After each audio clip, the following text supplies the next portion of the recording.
할렐루야. 오늘 주일 예배 자리에 나오신 여러분을 환영하고 축복합니다. 우리 함께 우리의 신앙을 고백하며 하나님 앞으로 나아가겠습니다. 나는 전능하신 아버지 하나님 천지의 창조주를 믿습니다. 나는 그의 유일하신 아들 우리 주 예수 그리스도를 믿습니다.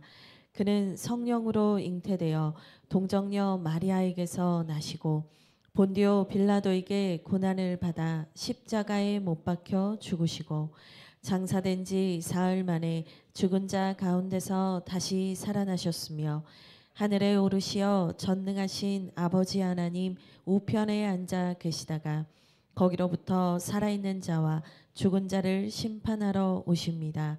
나는 성령을 믿으며 거룩한 공교회와 성도의 교제와 죄를 용서받는 것과 몸의 부활과 영생을 믿습니다. 아멘.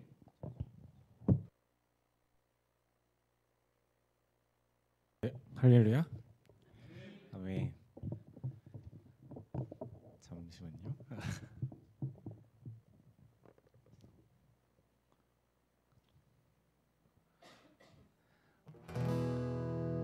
환영합니다, 여러분. 제가 뭔가 멘트를 해보려고 했는데 그냥 해야 될 것 같습니다.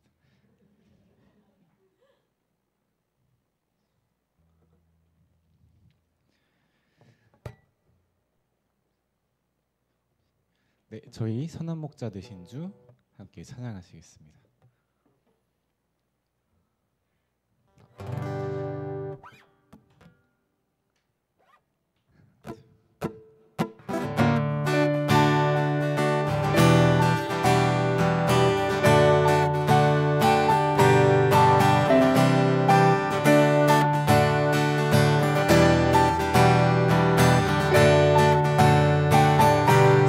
항상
함성으로 기도하실 때 오늘 예배를 위해서 함께 기도하시겠습니다. 기도하시겠습니다.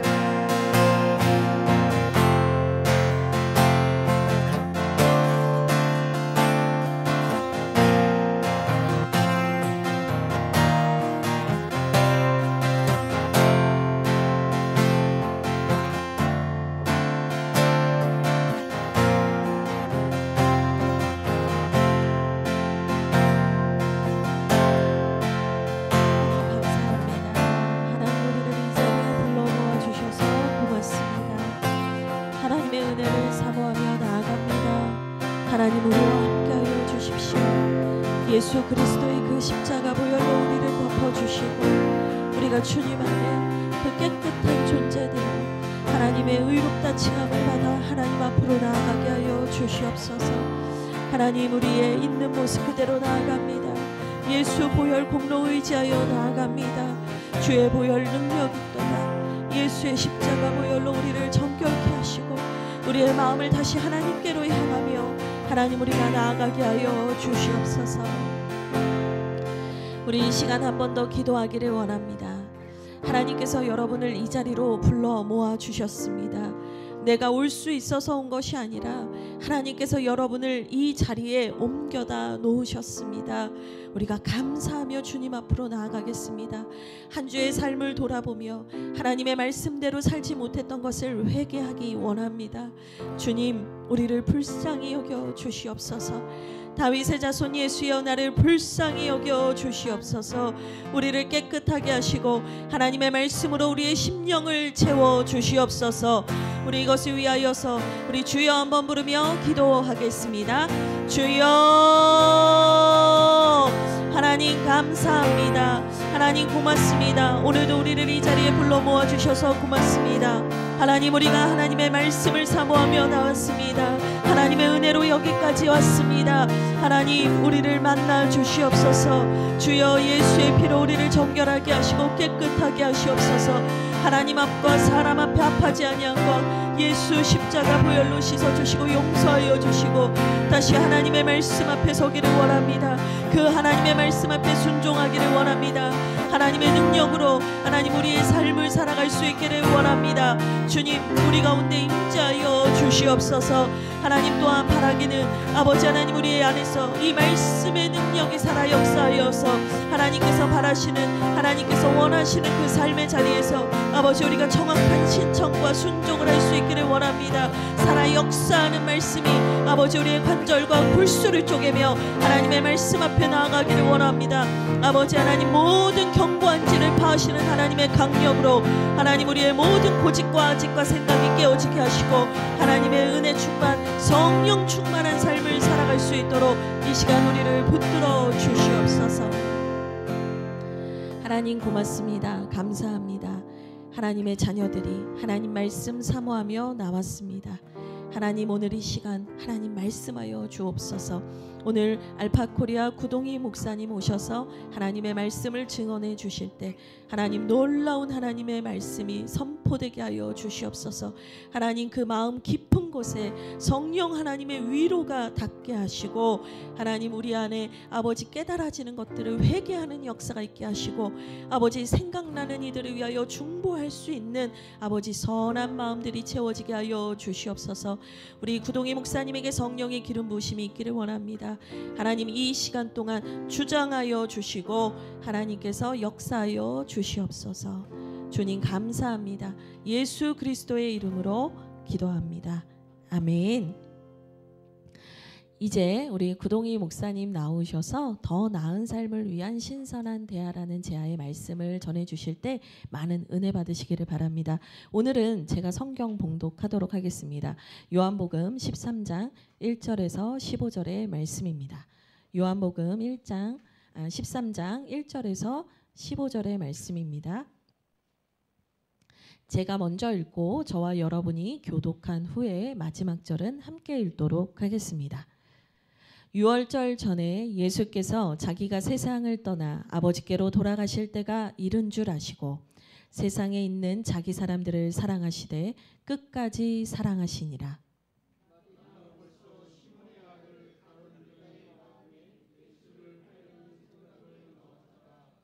저녁 먹는 중 예수는 아버지께서 모든 것을 자기 손에 맡기신 것과 또 자기가 하나님께로부터 오셨다가 하나님께로 돌아가실 것을 아시고 저녁 잡수시던 자리에서 일어나 겉옷을 벗고 수건을 가져다가 허리에 두르시고 이에 대야에 물을 떠서 제자들의 발을 씻으시고 그 두르신 수건으로 닦기를 시작하여 시몬 베드로에게 이르시니 베드로가 이르되 주여 주께서 내 발을 씻으시나이까. 예수께서 대답하여 이르시되 내가 하는 것을 내가 지금은 알지 못하나 이 후에는 알리라. 베드로가 이르되 내 발을 절대로 씻지 못하시리이다. 예수께서 대답하시되 내가 너를 씻어주지 아니하면 내가 너와 상관없느니라. 시몬 베드로가 이르되 주여 내 발뿐 아니라 손과 머리도 씻어 주옵소서.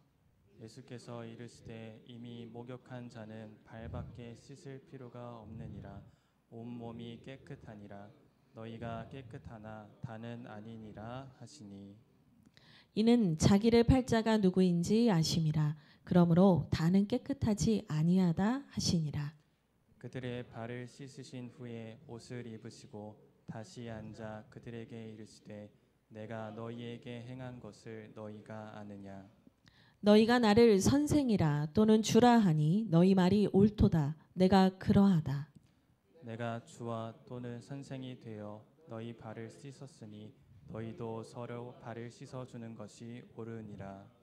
우리 함께 읽겠습니다. 내가 너희에게 행한 것 같이 너희도 행하게 하여 본을 보였노라.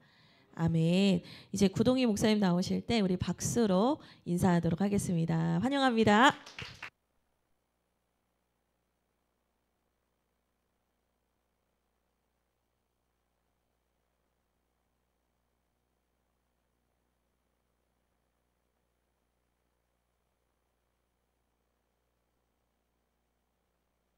하나 둘 셋. 네, 방금 소개받은 구동희 목사라고 합니다. 주하길 교회는 이제 제가 너무나 사랑하는 또 친구이고 또 저와 함께 또 같은 교회에서 동역하기도 했었던 우리 두 목사님께서 함께 이제 개척하셔서 목회하시는 교회예요. 여러분은 잘 모르시겠지만 이 교회 시작할 때부터 저는 이 교회에 왔었습니다. 와서 이제 이 자리 중에 한 곳에 앉아 있기도 하고 그랬었고요. 지금 이 교회에서 하고 있는 메리지 코스, 그 메리지 코스와 또 이제 여러분이 앞으로도 이제 경험하시게 될 알파 코스, 이런 코스들을 한국 교회에 전파하는 일들을 하고 있습니다. 그래서 이제 아까 알파 코리아 이제 대표로 소개가 되어 있습니다. 네, 다음에 또 기회가 있으면 제가 뭐 저희 사역에 대해서도 말씀드릴 시간이 있을 것 같고요. 오늘은 제가 또 말씀을 전하러 왔으니까 이 말씀 같이 한번 보도록 하겠습니다. 오늘 이 말씀 여러분 너무나 잘 아는 말씀이잖아요, 그렇죠? 예수님께서 제자들의 발을 씻기는 장면인데 보통 우리가 이런 말씀을 이제 보게 되면 우리가 혹시 뭐 주일학교를 다니셨던 분들 같은 경우에는 그때부터 들어왔기 때문에 그때부터 들었던 그 말씀이 이제 기억이 되어 있을 거예요. 그래서 우리가 뭐 섬김이라든지 헌신이라든지 이런 주제로 이 말씀들을 아마 듣게 되셨을 겁니다. 오늘도 뭐 비슷합니다. 그 말씀이 품고 있는 그 주제는 들어있긴 한데 제가 오늘 제목을 뭐라고 잡았냐면 더 나은 삶을 위한 신선한 대화라고 했어요. 그렇죠? 네, 그것과 이 말씀이 무슨 상관이 있을까? 거기에 대해서 혹시나 의문을 품으시는 분들도 계실 수도 있겠는데 뭐 대부분은 아무 관심이 없으실 겁니다. 지금 제가 말씀을 들으니까 그러네.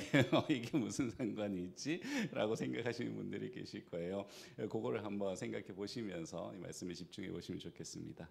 자, 여러분들 누군가 낯선 사람을 만나게 될 때 사전 정보를 좀 얻기 위해서 그 사람과 친한 사람에게 전화를 걸어서 물어볼 때가 좀 있어요.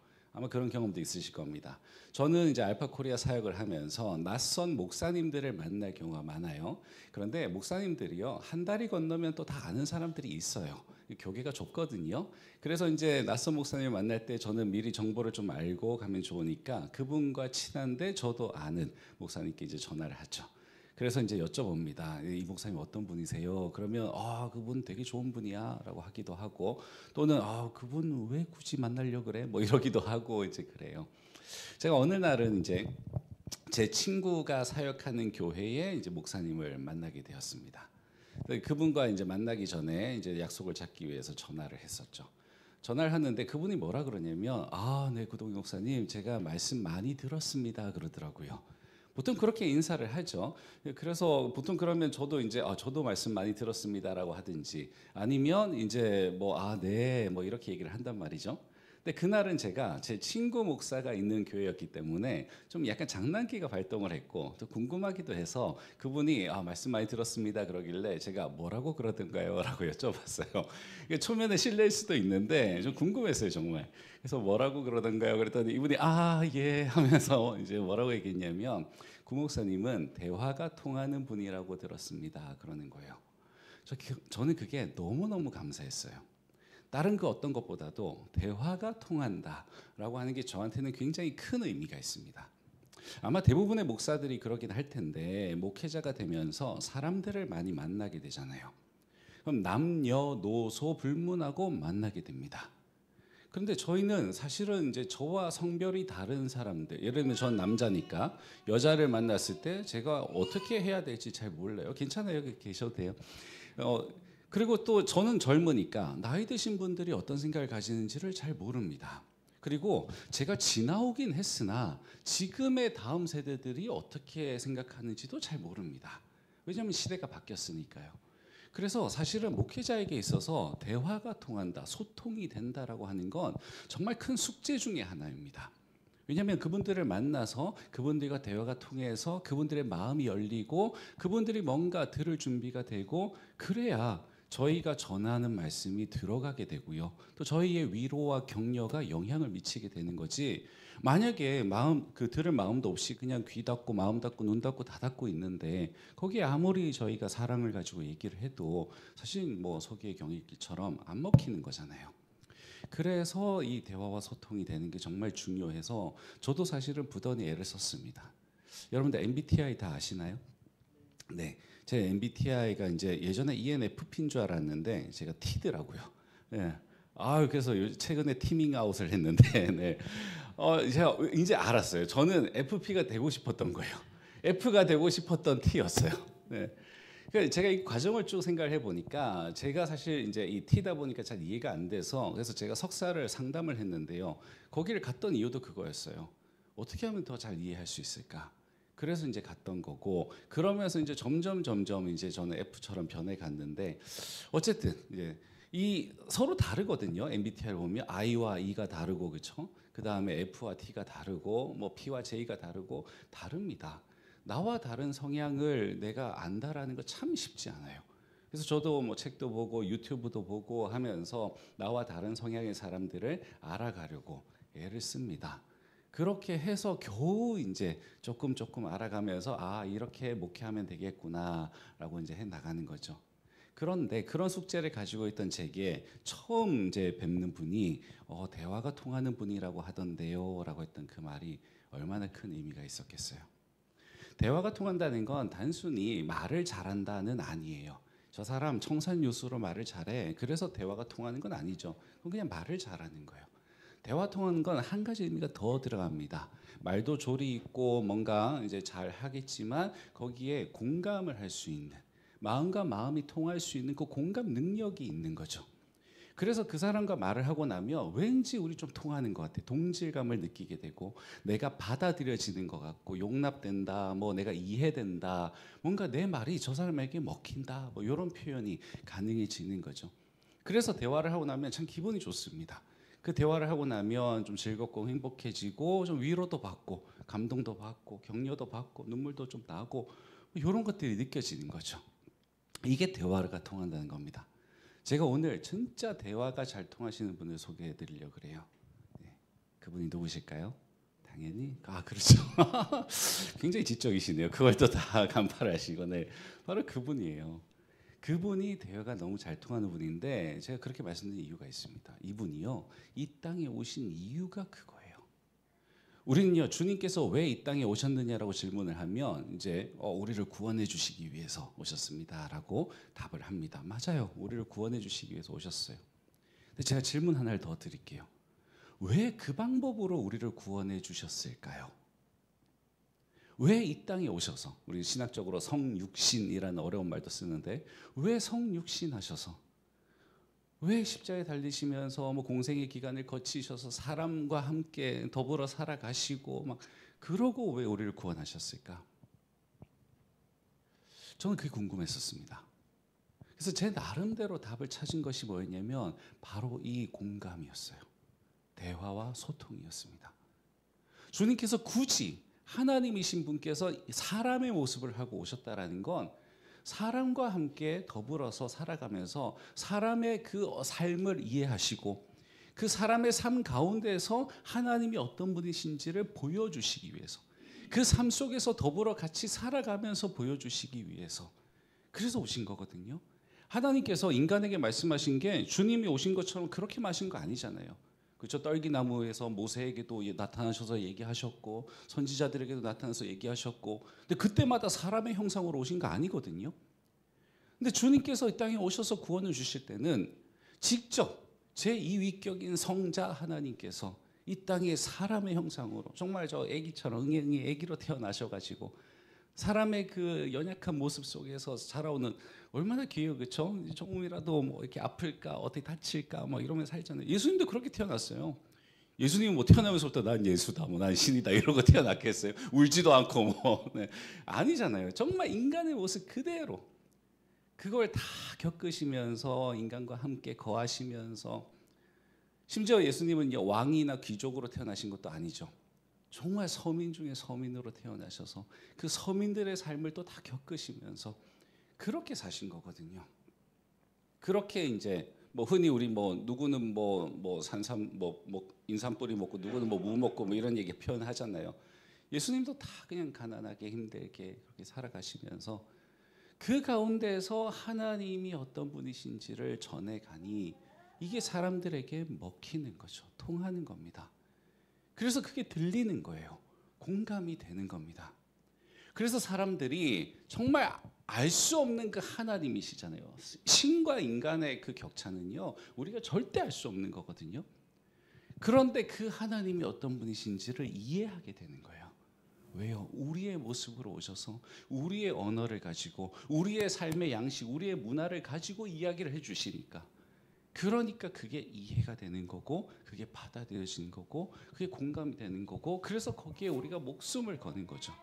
그렇게 교회가 세워지고 여기까지 교회가 흘러오면서 그 하나님 나라가 확장되어 가는 거죠. 그걸 위해서 주님께서 오신 거예요.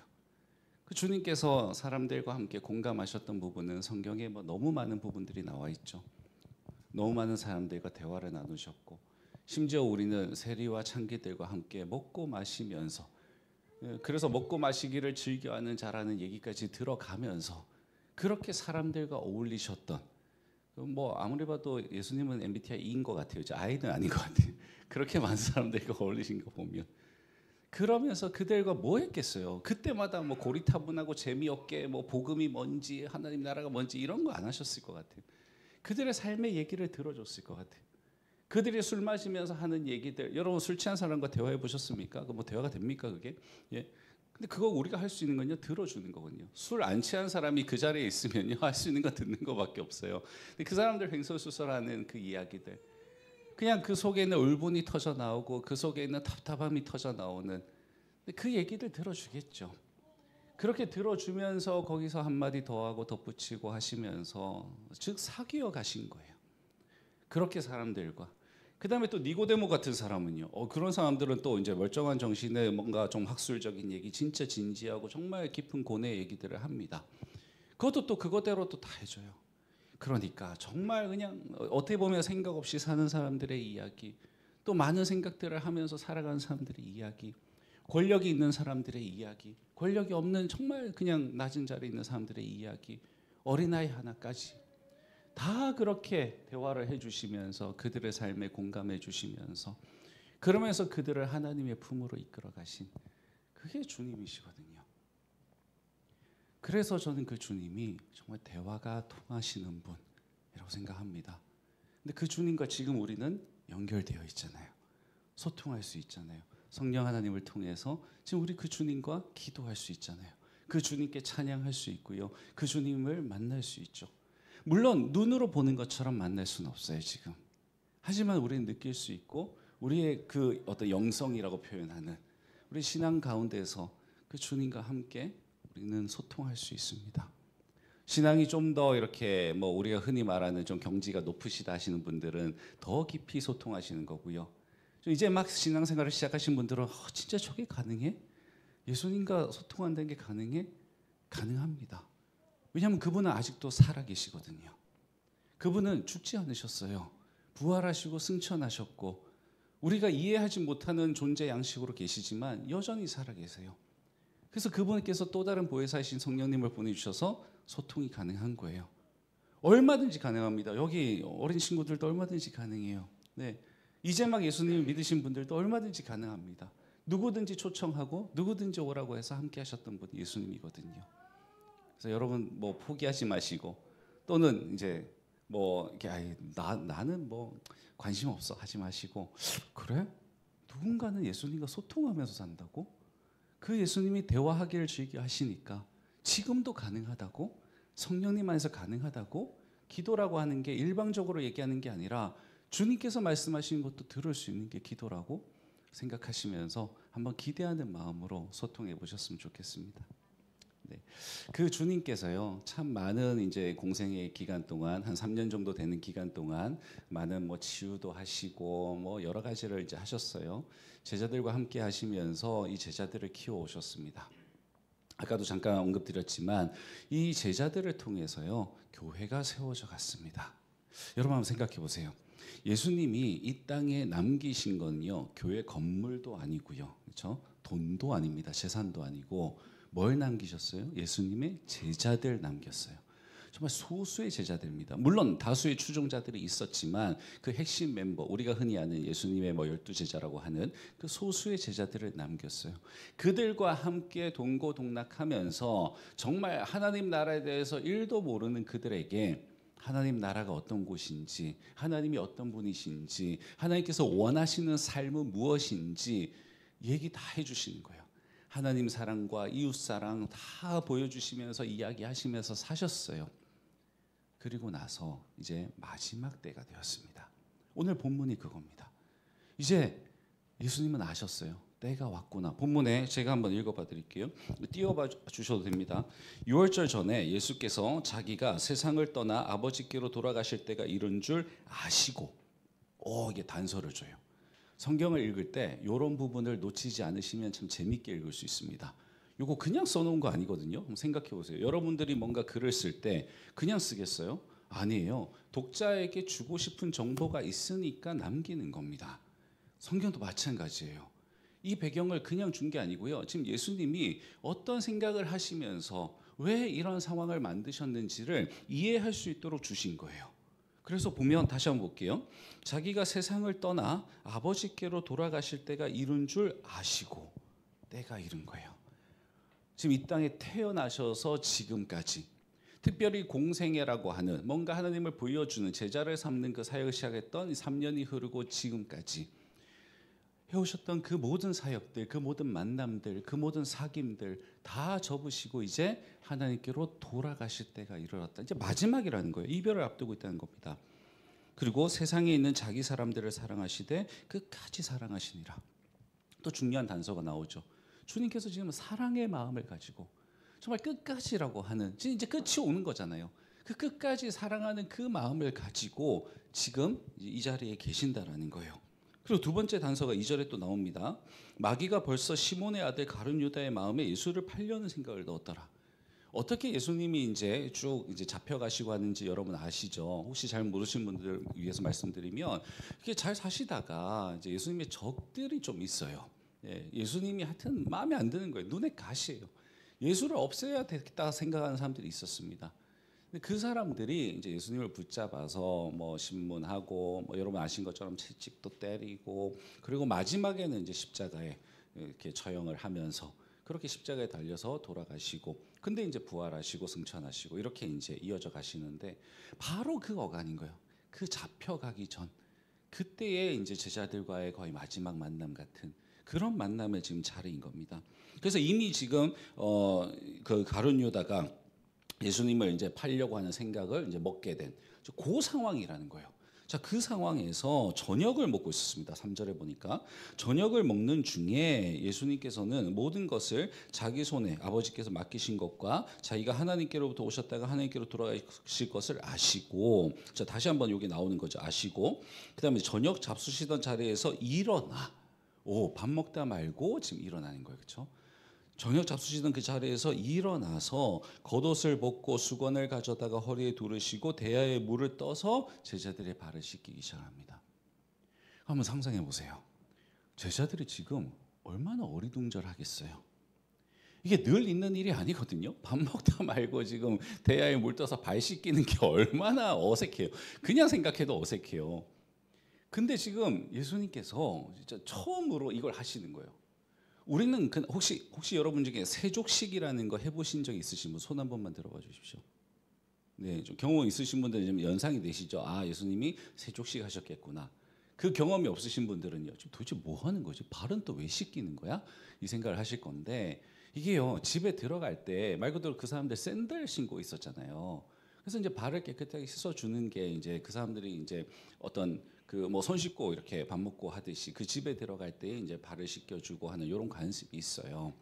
우리는 지금 뭐 양말 신고 뭐 이러고 구두 신고 하니까 안 그래도 되는 거지만 그 지방에서는 이제 그런 문화가 있는 거죠.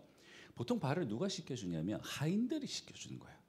당연히 그렇겠죠, 그렇죠? 집주인이 막 손님들의 발을 씻겨주진 않죠. 이때 다 종이 있고 하인이 있었던 시대니까 그들이 하는 겁니다. 그리고 이미 이들은요, 발 다 씻고 들어온 거예요. 그러니까 더러워서 씻겨주는 게 아닙니다. 근데 왜 주님께서 이걸 하셨을까? 그 이유가 나옵니다.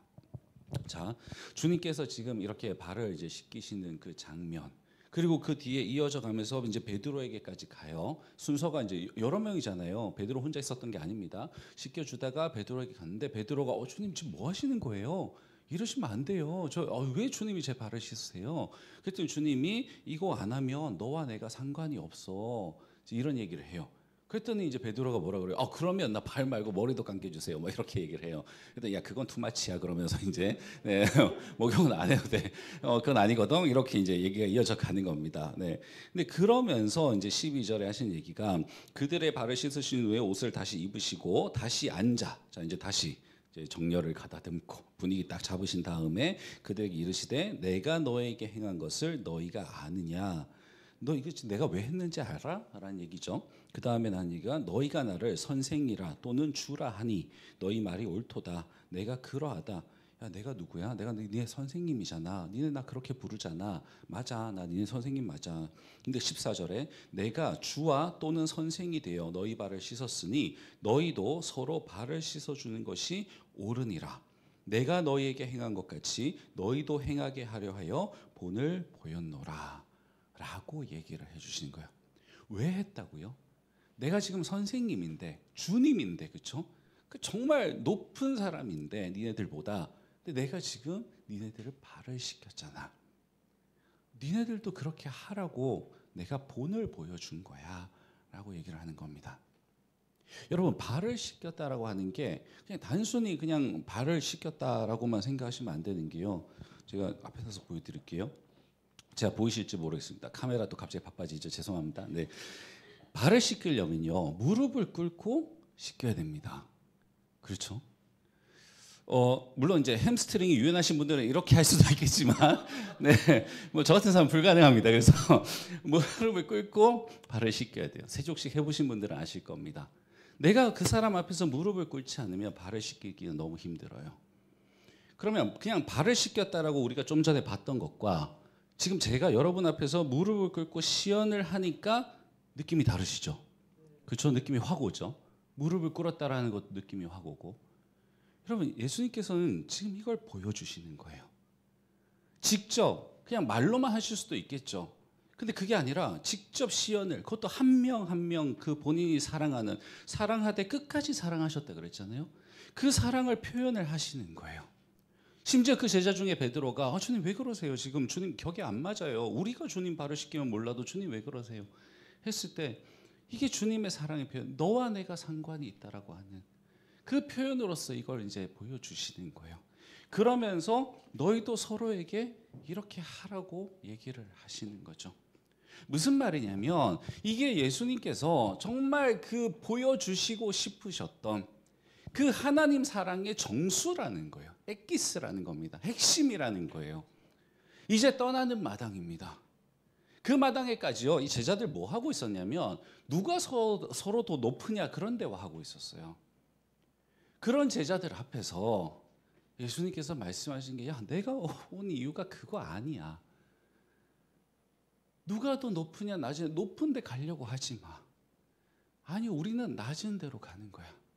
여러분, 성육신이라는 것 자체가 하나님께서 정말 낮고 낮은 죄인의 이 죄인인 인간들의 그 인간의 형상을 하고 오신 거잖아요.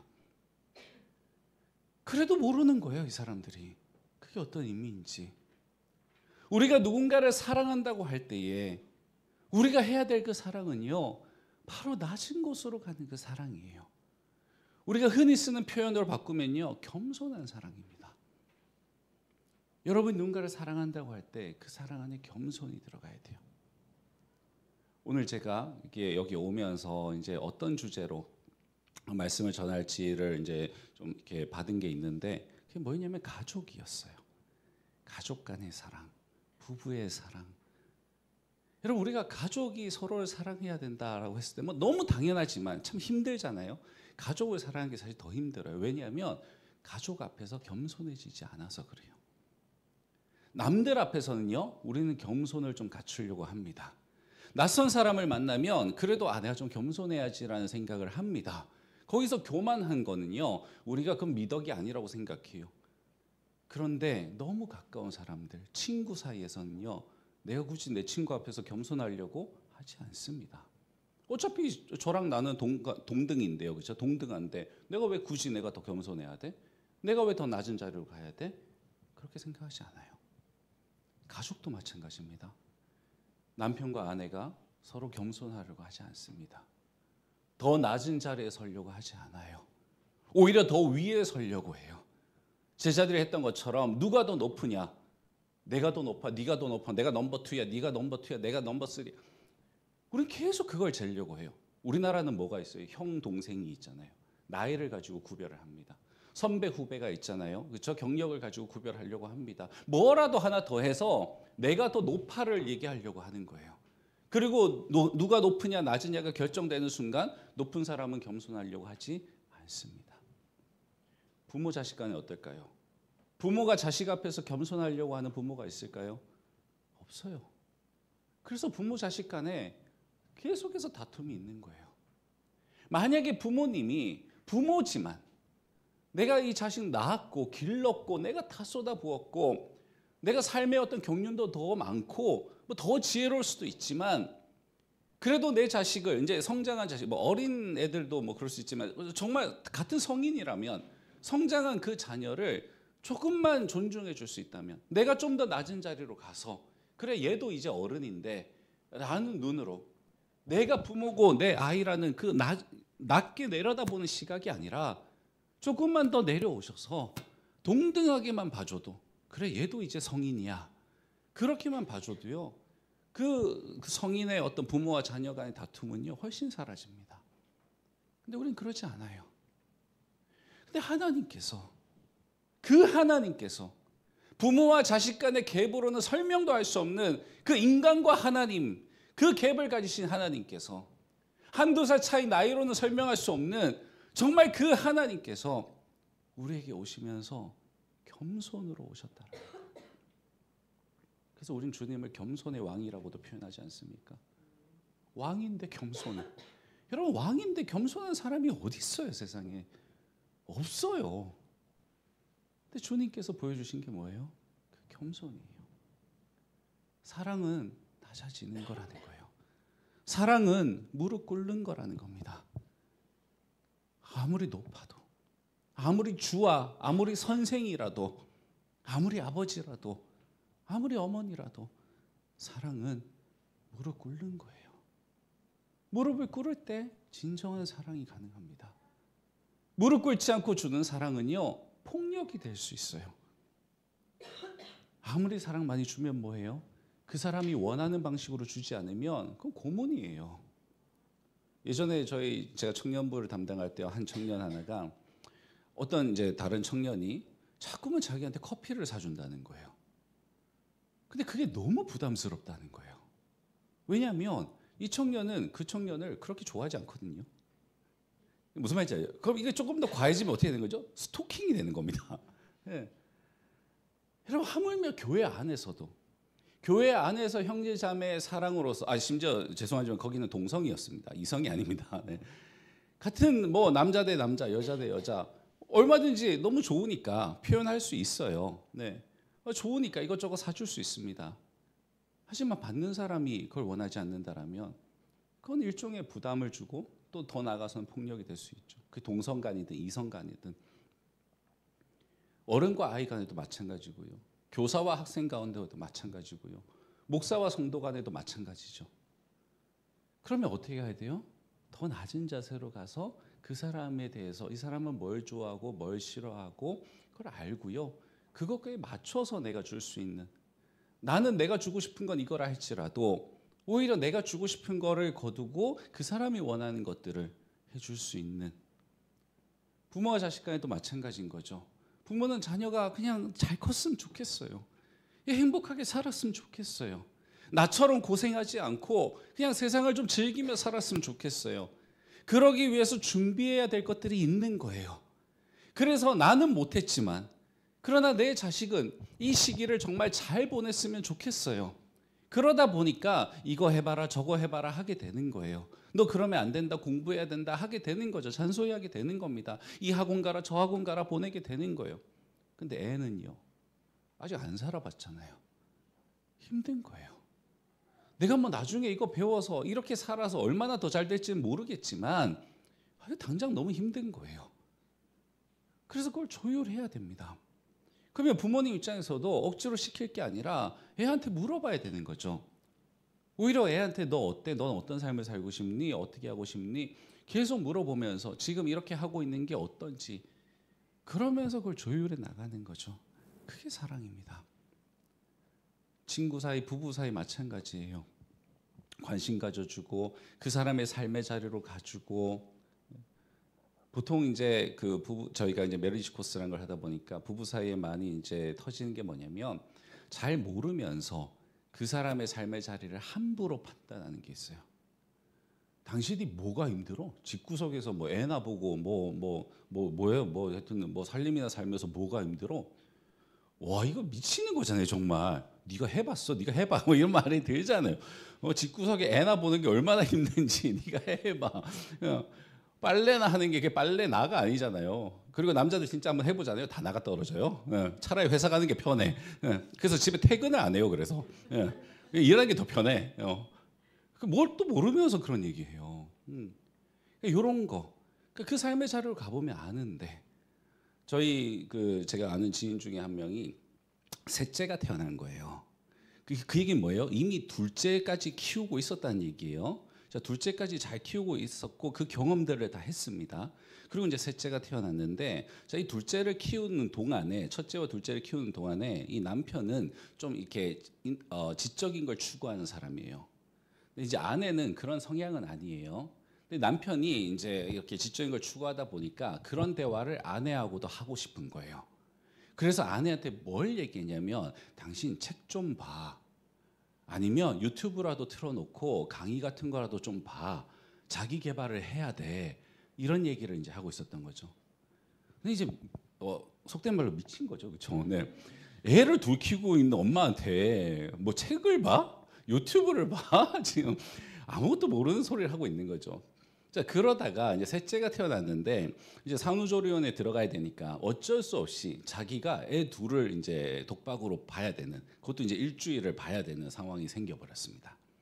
그 일주일을 보면서 저한테 매일마다 전화를 해서 이 친구가 했던 말이 뭐냐면, 자기가 정말 너무 미안하다는 거예요. 자기 아내한테.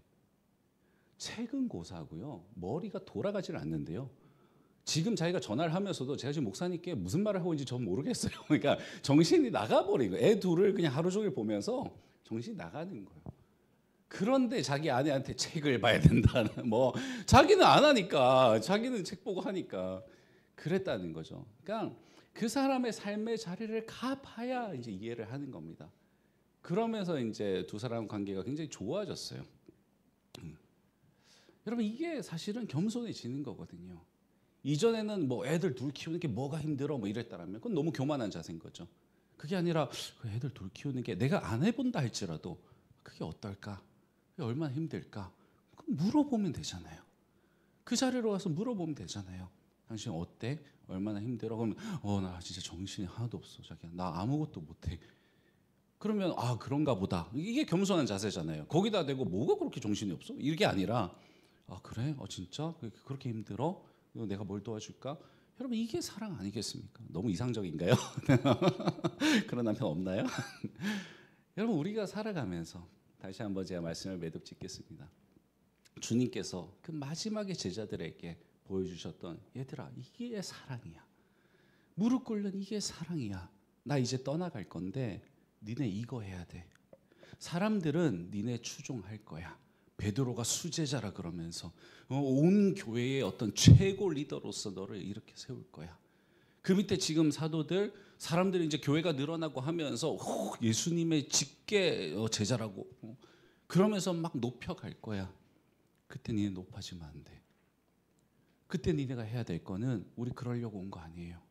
우리 주님, 우리 선생님 그러려고 이 땅에 오신 거 아니에요. 그거 얘기해야 돼. 낮은 곳에 가서 우리 주님 마지막으로 우리에게 보여주셨던 게 무릎 꿇으셨던 거예요. 우리의 종처럼 우리의 하인처럼 그렇게 우리 앞에서 무릎을 꿇으시고 우리를 높여주셨어요. 그렇게 낮아지시라고 주님께서 말씀하셨어요. 계속 낮아져야 돼. 모든 관계 가운데서 그거 계속 전하라고 하신 거죠.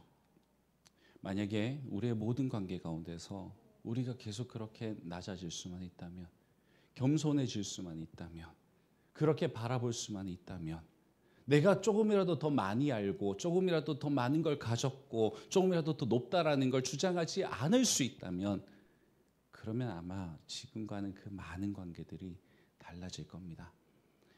그게 근데 쉽지 않아요. 그래서 주님께서 그렇게 경험시켜 주시면서 보여주신 거예요. 각인시켜 주신 거예요. 제가 오늘 제목이 뭐라고요? 더 나은 삶을 위한 신선한 대화잖아요. 저는 우리 주님의 대화법이 너무 좋아요. 말로만 하시지 않거든요. 행동으로 보여주시는 거예요. 그리고 말씀하시는 거예요. 행동과 이 말은 같이 가야 됩니다. 같이. 저는 이 대화가 여러분의 가정에 많이 흘러 넘쳤으면 좋겠어요. 네, 여러분의 그 가족 가운데에, 형제들 가운데, 부모와 자녀 가운데, 부부 가운데 정말 많이 넘쳤으면 좋겠어요. 행동해야죠. 그냥 밖에서 그냥 뭐 이런 거 있잖아요. 오다 주었다 뭐 이런 거. 뭐 초콜릿이라도 하나 사가지고 오다 주었다.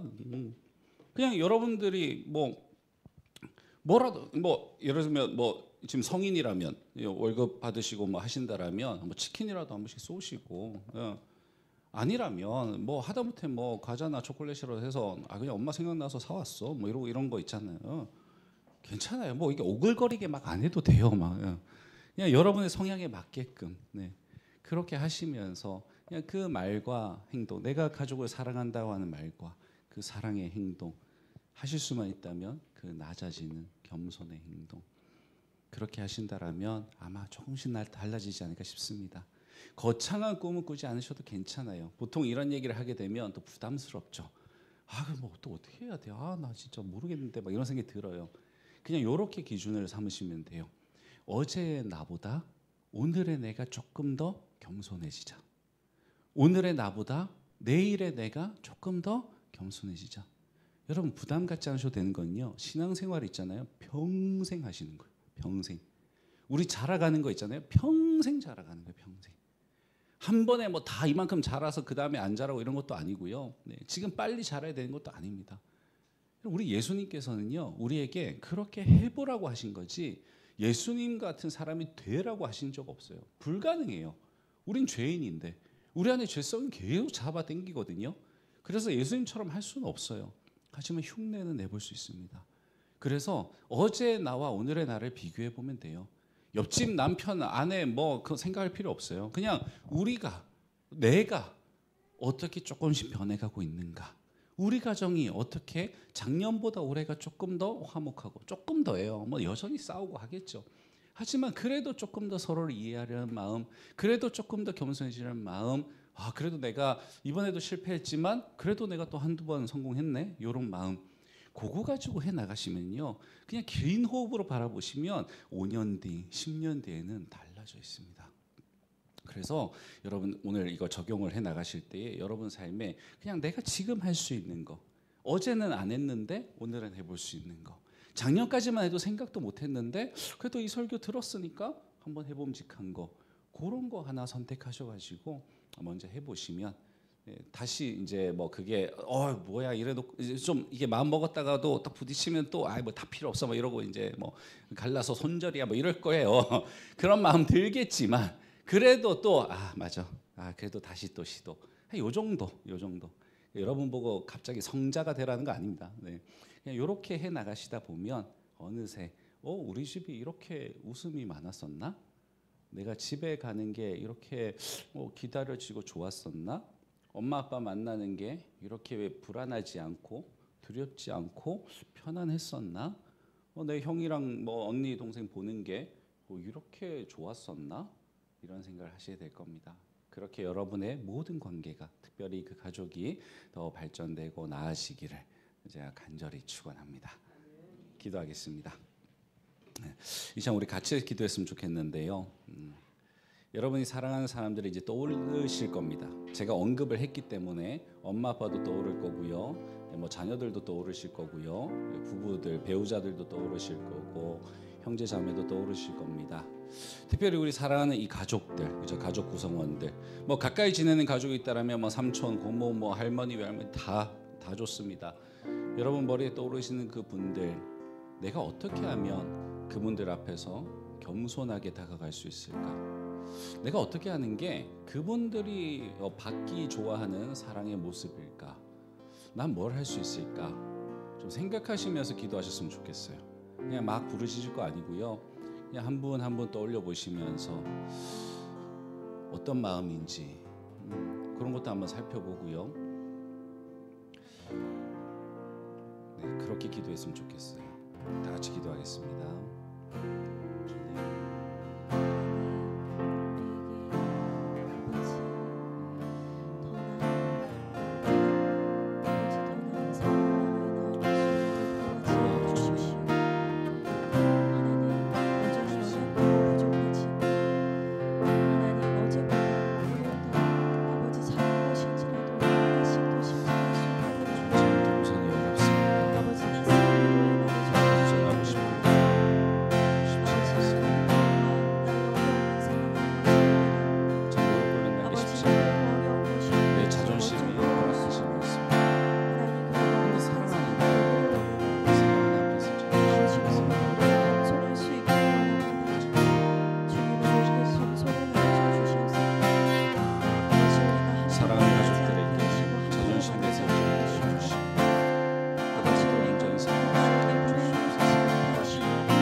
주님이 무릎 꿇으셨던 것처럼 그렇게 하고 싶은데요, 한 명 한 명 떠올려 봤더니 또 우리 안에 있는 이 자존심이라고 하는 게 참 쉽지가 않네요.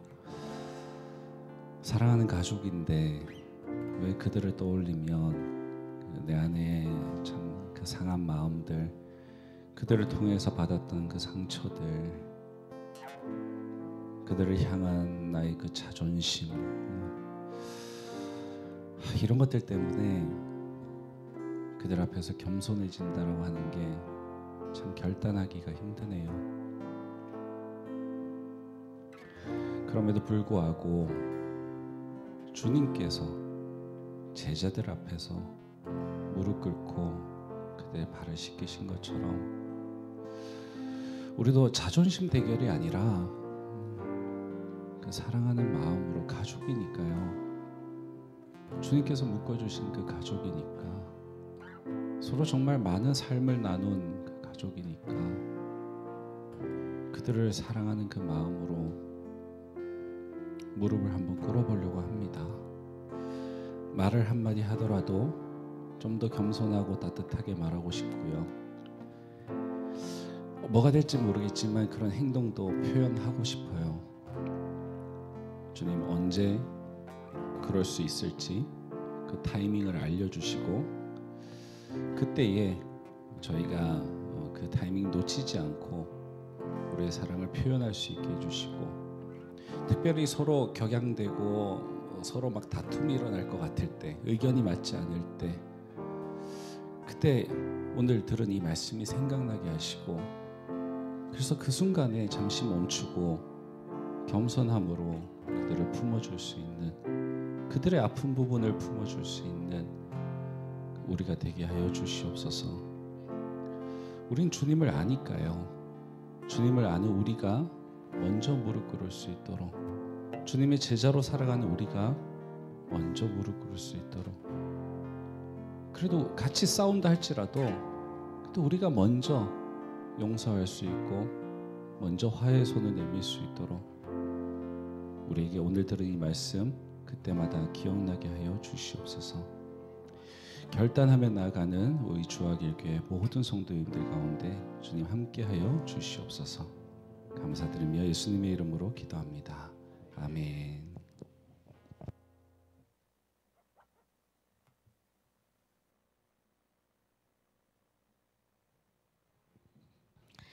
이 시간에는 우리 사랑의 나눔 찬양하며 하나님께 온전한 예물 올려드리겠습니다.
하나님 감사합니다. 이 땅에 오셔서 우리를 죽기까지 사랑하시고 가장 낮은 자리에서 우리를 섬겨주시고 우리를 깨끗게 하시고 우리에게 새로운 길을 열어주신 우리 구주 예수님을 찬양합니다. 주님, 우리가 많이 연약하고 너무나 연약한 존재들이지만 그 주님을 닮아가기 원합니다. 어제보다 오늘이 조금이라도 더 자라있기를 원합니다. 아이에서 이제는 영적 어른이 되기를 원합니다. 주님, 우리에게 그 말씀의 은혜로 한 주간을 잘 살아갈 수 있도록 인도하여 주옵소서. 또한 주님, 드린 손길 기억해 주시고 아버지 하나님, 그 마음을 드린 아버지 우리 성도님들의 손길을 주님 기억하시고 축복하여 주옵소서. 이 예물이 하나님의 나라와 교회를 세워가는데 귀히 사용되게 하여 주시옵소서. 주님 사랑합니다. 감사합니다. 예수 그리스도의 이름으로 기도합니다. 아멘. 우리 구동희 목사님 나오셔서 축도로 예배 마치도록 하겠습니다. 네, 우리 주 예수 그리스도의 은혜와 아버지 하나님의 사랑과 성령님의 교통하심이 이제 내가 사랑하는 가족들을 위해서 그들 앞에 가만히 무릎 꿇고 겸손하게 그들을 발을 씻기기를 원하는 주하길 교회의 모든 성도님들 위해 이제로부터 영원토록 함께 없으시기를 간절히 축원하옵나이다. 아멘.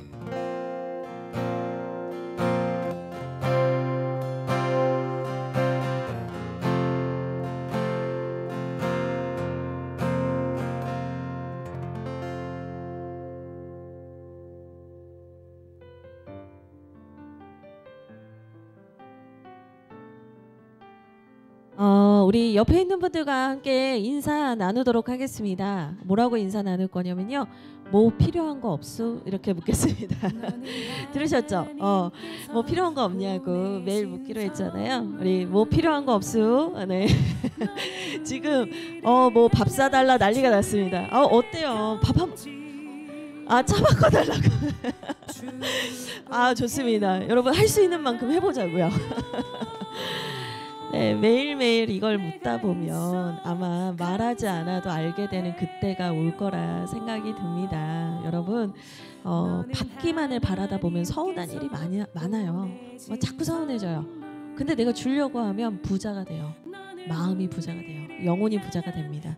여러분들이 그 마음의 부자, 영혼의 부자 되기를 바랍니다. 오늘 말씀 너무 좋았죠? 저희 교회 성도님들이 대체로 아이 성향이 많으십니다. 그래서 너무 좋은데 지금 티를 못 내시고 계신 걸 제가 알고 있어요. 우리 목사님 말씀 너무 좋으시죠? 우리 목사님은 알파코리아라는 기관을 섬기고 계세요. 최병화 목사님하고는 25년 지기 친구고요. 예, 그 신학대학교에서 만났던 또 목사님이시고 또 저와는 한소만교회에서 함께 계셨는데 교육 총괄로 섬겨주시다가 이제는 알파코리아 대표로 또 섬기고 계십니다. 또 우리 구동희 목사님의 짝꿍이 계세요. 우리 류담비 사모님도 오늘 와주셨는데요. 두 분 너무 멋지시죠? 네, 저희 부부와 아주 오랜 시간 동역하면서 함께 왔습니다. 하나님 나라의 확장과 복음을 위해서 각자의 자리에서 너무 분투하고 있어요. 네, 너무 귀한 분을 모셨습니다. 오늘 이렇게 함께 와주셔서 너무 고맙습니다. 네, 이어서 광고 말씀 드릴게요. 오늘 목장 선포식, 3월 첫 주에 목장 선포식이 있습니다. 목장에 편성되기 원하시는 분은요, 꼭 강병권 집사님, 이옥자 집사님에게 연락해 주시면 좋겠어요. 여러분, 사랑을 배워야 되거든요. 그래서 사랑을 배울 수 있는 최적의 장소가 목장입니다. 우리 2025년 주하길교회 목장 함께 하시면 좋겠어요. 두 번째 광고입니다. 오늘 메리지 코스 마지막 모임이에요. 수료식인데요. 2달여 기간 동안 정말 뜨거운 시간을 보내왔습니다. 예, 정말 많은 기도 덕분에 여기까지 왔어요. 수료식이 은혜롭게 잘 맞춰질 수 있도록 여러분 함께 해주시고, 오늘 특별히 알파코리아 우리 구동희 목사님, 류담비 사모님께서 수료식도 함께 하세요. 그래서 한국교회 개척교회에서도 메리지 코스를 할 수 있습니다라는 좋은 사례를 또 이렇게 전해주시게 될 거예요. 그래서 저희가 함께 협력하면서 함께 이 귀한 사역을 감당하기로 했습니다. 그래서 우리 목사님하고 사모님하고 사진 찍고 싶으신 분들은 이따 같이 찍으시면 되겠어요. 네, 세 번째 광고 말씀드릴게요. 시간 진짜 빠르네요. 사순절이 다가오고 있습니다. 어느덧 저희가 세 번째 사순절 말씀로드를 맞이하게 됐네요. 이번에는 출애굽기 강해라고만 써놨는데요. 출애굽기 강해가 메인 말씀이고 민수기 말씀, 시편 말씀 여러 개의 말씀을 다 보게 됩니다. 그래서 여러분 이번 사순절 말씀로드 기대하시면서 꼭 함께 해주시길 바랄게요. 네, 오늘 새로 방문하신 분들 환영합니다. 오늘 우리 은빈 자매님 친구분이 잠깐 방문하셨는데 저희가 일으켜 세우거나 앞으로 나오라고 절대 하지 않아요. 예, 그냥 손님이 오셨구나. 우리 박수 정도만 잘 오셨습니다. 환영하겠습니다. 네. 감사합니다. 이상으로 광고 말씀 다 드렸고요. 네, 한 주도 승리하시기를 바랍니다. 네, 저희 교회 구호 외치고 이제 마쳐야죠. 우리 하민이도 구호 외칠 거죠? 하민이가 알겠대요. 네. 자, 구호 준비. 야. 네, 시작. 한 걸음 한 걸음 주와 함께. 네, 한 주도 승리하세요. 사랑해요. 내가 있어 감사해요.